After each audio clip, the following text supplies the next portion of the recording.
የአፍሪካ ህብረት መቀመጫና የጥቁሮች ነጻነት ጮራ ፈንጣቂዋ ኢትዮጵያ አሁን ላይ ደግሞ ለአፍሪካ ችግሮች አፍሪካዊ መፍትሄዎች ይቀርብበት ዘንድ ሁነኛ መሰባሰቢያ መሆኗን ቀጥላለች። እንግዲህ ከሰሞኑን የአፍሪካ ህብረት የመሪዎች ጉባኤ ይካሄዳል። ከዚህ ጋር ተያይዞ እንግዲህ የተለያዩ መረጃዎችን ለተመልካቾቻችን እያደረስን እንገኛለን። በተለይ መዲናችን አዲስ አበባ የህብረቱ መቀመጫ እንደመሆኗ መጠን ሰፊ ዝግጅት ይደረግባታል። የተለያዩ መስተንግዶችን ለማድረግ እንደዚሁም እንግዶችን ደግሞ በአግባቡ ተቀብሎ ለማስተናገድ የተለያዩ ዝግጅቶች እየተደረጉ ነው የሚገኘው። ከዚህ ጋር የተያያዘ ጉዳይ ነው በተከታይነት የምናነሳው። ባልደረባችን ሳራ ስዩም በቀጥታ መስመራችን ላይ ነው የምትገኘው። አፍሪካ ህብረትን ለማስተናገድ ደግሞ የተዋቡ ስፍራዎች ምን እንደሚመስሉ ቃኘት አድርጋለች በማለዳውና እሱን ታስቃኘን ነው። ሳራ እንደምን አድረሻል? ያለሽበት አካባቢ የት ነው? ምን ይመስላል የማለዳ ድባቡን የሚለውን እስኪ ንገሪን። አመሰግናለሁኝ ነጻነትና ዘመን። እንደምን አደራችሁ ተመልካቾቻችን። አሁን ያለሁበት አካባቢ ቦሌ አካባቢ ነው። አፍሪካ ጎዳና ተብሎ በሚጠራው አካባቢ ማለት ነው። እንግዲህ የዓለም የዲፕሎማቲክ ከተማ የአፍሪካ መዲና የአዲስ ዋና ከተማችን አዲስ አበባ እንግዲህ አፍሪካውያን ስለ ራሳቸው እድገት ብልጽግና፣ ስለ ልማታቸው፣ ስለ ህዝቦቻቸው ሰላም ሊመክሩ ዝግጅቷን አጠናቃለች ማለት ነው። እንግዲህ ጎዳናዎቿን አስፍታ አካባቢዋን ደግሞ ውብ አድርጋ ወንድም እህቶቿን እየጠበቀች ትገኛለች።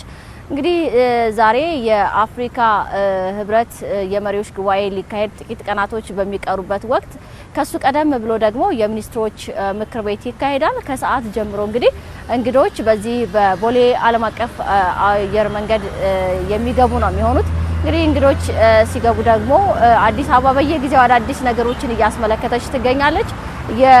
በተለይም ደግሞ ለቱሪዝም ለኮንፈረንስ ቱሪዝም ተመራጭ እየሆነች የመጣች ከተማ ናት። ከዚህ ከአፍሪካ ህብረት ዋና መቀመጫነቷን ባሻገር ማለት ነው። እንግዲህ እንግዶች ሲመጡ በተለየ መንገድ ለመቀበል ዝግጅቷን ጨርሳ ሽርጉዷን አጠናቃ እንግዲህ ከሰዓት እንግዶቿን የምትቀበል ነው የሚሆነው። እንግዲህ የቀድሞ የአፍሪካ አንድነት ድርጅት መስራች ያሁኑ የአፍሪካ ህብረት እንዲመሰረት ዋና ጥንስሱን ያስቀመጠችው አዲስ አበባ እንግዲህ ቀደም ሲል እንግዶቿን ስትቀበል እንደው ለማስታወስ ያህል እንደነ ኢትዮጵያ ሆቴል እና ሆቴል ዲአፍሪክ የመሳሰሉ ነራስ ሆቴል እንዲሁም ጊዮን ሆቴል የመሳሰሉ ሆቴሎች ነበሯት።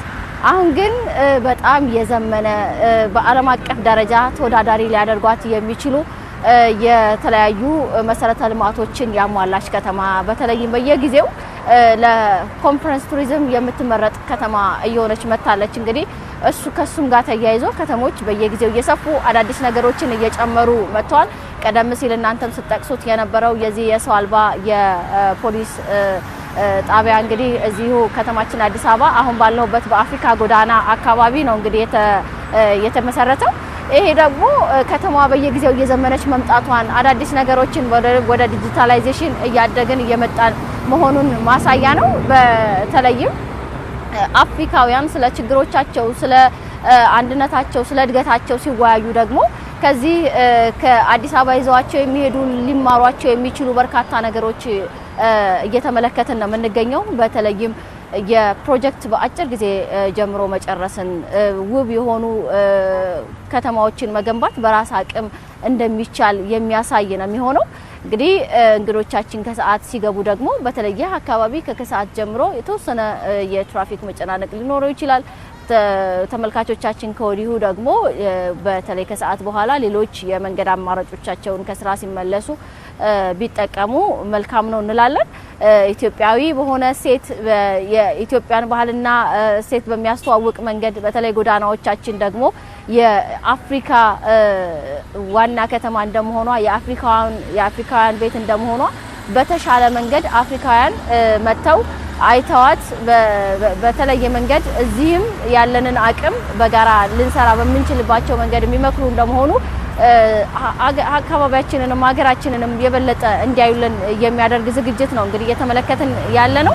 ከዛ ባለፈ እንግዲህ በዚህ በጎዳናዎቹ አካባቢ የመብራት ወይም ደግሞ ትንንሽ ስክሪኖችም ተተክለዋል። እንግዲህ በሱ ስክሪኖች ደግሞ የአፍሪካ ሀገራት ከሰንደቅ ዓላማቸው ከመሪዎቻቸው ጋር የአፍሪካ ህብረትን የ39ኛውን የመሪዎች ጉባኤ የሚሳተፉ ሀገራት ምን ይመስላል የሚለውን ሰንደቅ ዓላማቸውንም ሰውም እንዲመለከተው እንግዶችም ሲገቡ ደግሞ የራሳቸውንም ሀገር ሰንደቅ ዓላማ እንዲሁም ደግሞ መሪዎች እየተመለከቱ እንዲሄዱ የሚያስችል በስክሪን እየተመለከትን ነው የምንገኘው።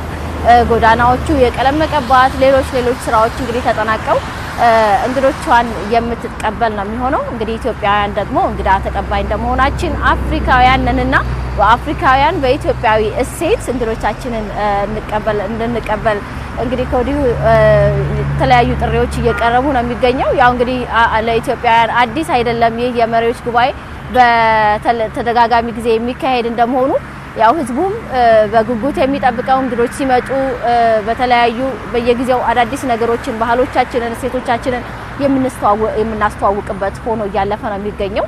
ታዲያ ሀገራችን ኢትዮጵያም በተለይም ትልልቅ ፕሮጀክቶችን በራሷ አቅም ጨርሳ አጠናቃ አፍሪካውያን እህት ወንድሞቿን ከሷም ተሞክሮ የሚወስዱበት እሷም ደግሞ ከሌሎች አፍሪካውያን ወንድሞቻችን ጋር እንዴት በጋራ ማደግ አለብን የሚለውን የሚመክሩበት ነው የሚሆነው። እንግዲህ ትልቅ አህጉር ነው አፍሪካ ከ1.5 ቢሊዮን በላይ ህዝብ ያለበት። ስለ 1.5 ቢሊዮን በላይ ህዝብ ደግሞ እዚህ አዲስ አበባ ስለ ሰላማቸው ስለ እድገታቸው የሚመክሩ ነው የሚሆነው። ለአሁኑ ያለኝ መረጃ ይሄን ይመስላል። ነጻነትና ዘመን